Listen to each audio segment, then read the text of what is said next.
The history of our story began long ago.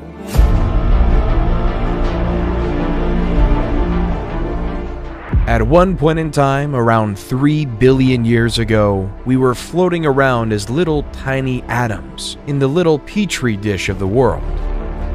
Fast forward to around 6 million years ago, and we see the emergence of the first hominids, the family of primates that include humans. 1.9 million years ago, Homo erectus was the first species to leave Africa and colonize other parts of the world. They had larger brains than their primate ancestors. Around 400,000 years ago, the first evidence of the Neanderthals. Their bodies were adapted to the cold environments of Europe and Western Asia. Their distinctive facial features were some of the most human-like ever seen. Then came us, the only surviving species of the Homo genus. But how did Homo sapiens rise into a global dominance through the mechanism of civilization?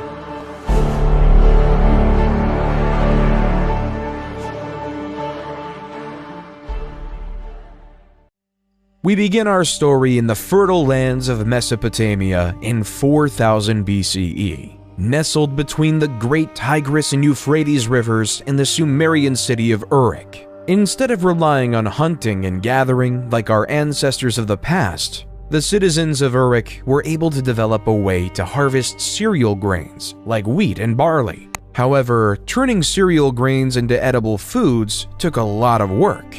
In the beginning, they had to use an invention called a hand mill, which consisted of 2 stones. As the grains were crushed between the 2 stones, the flour was collected in a container and stored for future use. This was the start of something great. This complex, strenuous process was our modern world's first example of agriculture. We no longer depended on hunting animals or picking berries for our food. Rather than using human ingenuity, we can create our own food source. This allowed Uruk to prosper into a place with over 50,000 residents. However, this change did have a change on the human body. The average height of men drastically shrunk from 5'9" to 5'3", and for women they shrunk on average from 5'3" to 5 feet. Instead of being the super athletes we were of the past, we were smaller, less noticeable farmers. People also became landlocked, changing the very essence of what it means to be human.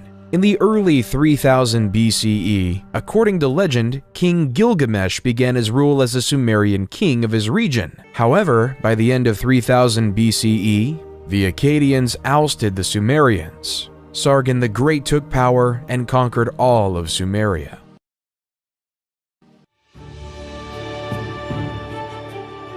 While in the Indus Valley in modern-day Pakistan, a new civilization was growing. The Indus Valley Civilization, 3300 to 1300 BCE, was most notable for its highly advanced toilet system. The toilets were built with a seat and a chute that led to the underground drainage system. The sewage was then carried away from the homes through a network of covered drains, preventing disease spread. The waste was treated and disposed outside of city limits, helping to keep the cities clean and hygienic.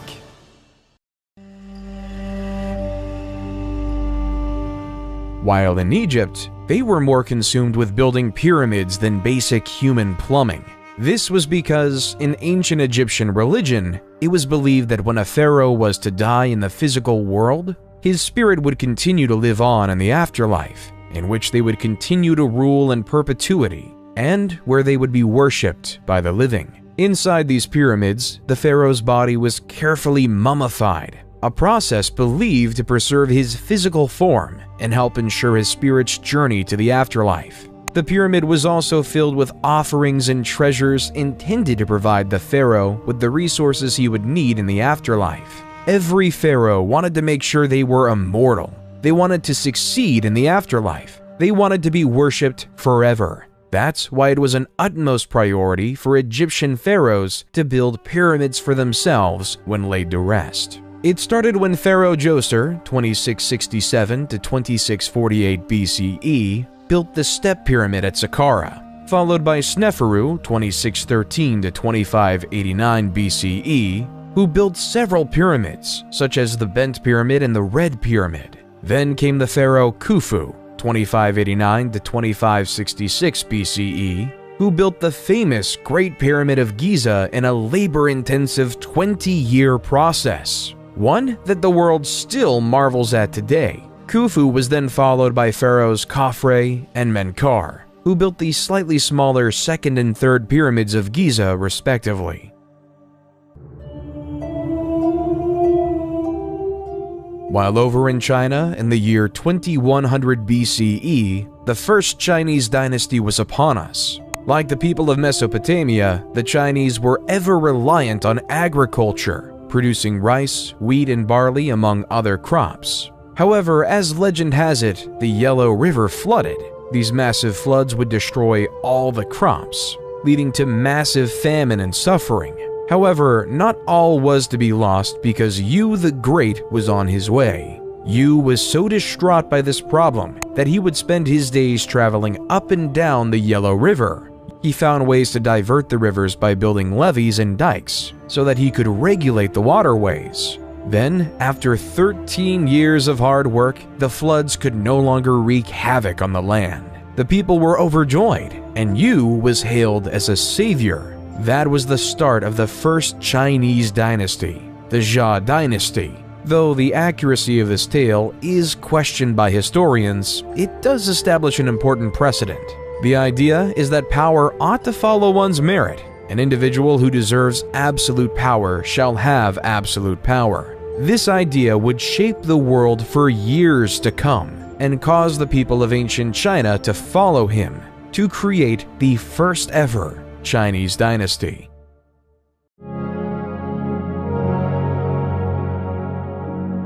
While back over in Mesopotamia, around 1772 BCE, a Babylonian king named King Hammurabi created the basis of the legal system as we know it today. Hammurabi ordered the creation of a 7-foot-tall, 2-foot-wide stone slab. Written on it was a system of 282 laws that each citizen of his kingdom was to follow. Such laws included various laws such as Law 1, if a man brings an accusation against another man, charging him with murder but cannot prove it, the accuser shall be put to death. Law 196, if a man destroys the eye of another man, they shall destroy his eye. Law 197 says, if he breaks another man's bone, they shall break it. Law 199, if he destroys the eye of a man's slave or breaks the bone of a man's slave, he shall pay 1/2 his price. However, what King Hammurabi did was create a society based on laws.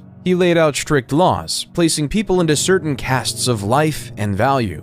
Everyone was worth a different amount based on what class they were in society. There was no illusion of equality in ancient Babylon. Instead, it was pretty clear the value of a noble's bone was worth more than a plebeian's, which in turn was worth more than a slave's. An idea we continue to see throughout history.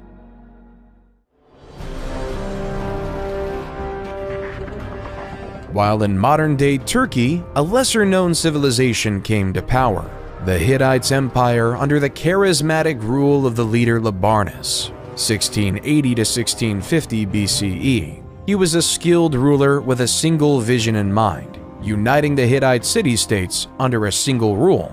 Labarnus led his army from city to city, conquering neighboring city-states and making alliances with their leaders. He was a shrewd diplomat, and he used his diplomatic skills to win over the hearts and minds of the people. Eventually, Labarnus became the ruler of all the Hittite city-states and established the empire. He was a just and fair ruler and was loved by his people. Under his rule, the Hittites prospered and their territory expanded, leaving them right next to their neighbors in Egypt.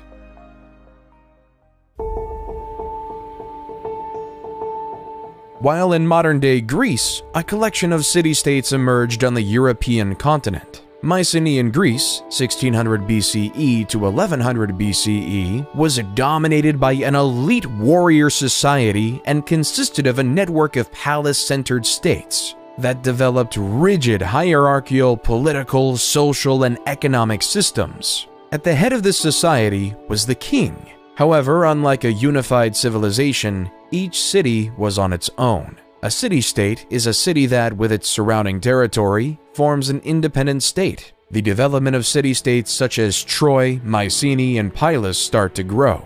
The first remnants of the Greek written language, known as Linear B, also started to emerge. The first record of any Indo-European Greek record we have today.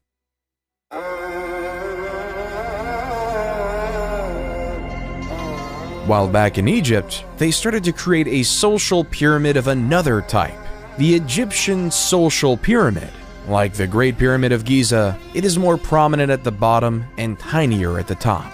At the bottom lays the peasants and the slaves. They were responsible for doing all the manual labor. They worked on the lands. They would spend the day in and day out farming, producing food for all of Egypt. Then, when the season to farm was over for the year, they would work on the pharaoh's massive building projects, literally building the pyramids. Slightly above the slaves came the artisans. They were the stonemasons, the plasters, and the sculptors who created the exuberant art the wealthy desired, and for Egypt is most known for today. Then came the merchants, who spent their days navigating the Nile, trading gold, papyrus, and linen to anyone who could afford it. They were well respected and able to make a healthy profit by selling. Then came the scribes. These masters of the world would go to specialized scribe schools just to master the language of ancient Egyptian hieroglyphics. In practical use, these scribes took account of the stores of food, various tax documents, and even the daily lives of the pharaoh. After the scribes came the soldiers. The soldiers were tasked with protecting the Egyptian empire. They dedicated their lives to defend or make preemptive strikes against their enemy. Generally, they were well fed. Then, near the top, came the bureaucrats.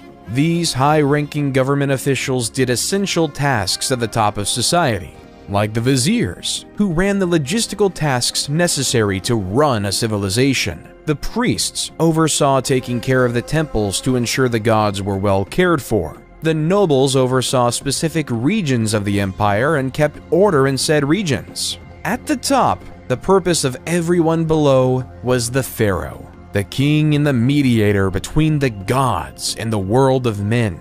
The pharaohs will be known to be supreme, and all must succumb to it. When the pharaoh dies, he will be buried in a pyramid in which he will help eternally rule over the Egyptian empire. Egyptian society was created to serve the pharaoh. Taxes were taken from the farmers for the pharaoh, and artisans made unique crafts for it. The merchants ensured the pharaoh was well supplied with the needed goods. The scribes would follow the pharaoh and record his thoughts. The soldiers made sure his empire was protected. The bureaucrats did the jobs the pharaoh couldn't do, while the pharaoh sat at the top and communicated with the gods. Pharaoh Ramses II, 1279 to 1213 BCE, accomplished many extraordinary things by living in this social system. He orchestrated the construction of the Temple of Abu Simbel, the Ramesseum, and the Temple of Karnak. He was also able to grow the Egyptian empire and reconquer lands lost by other pharaohs, except for the land claimed by the Hittite Empire.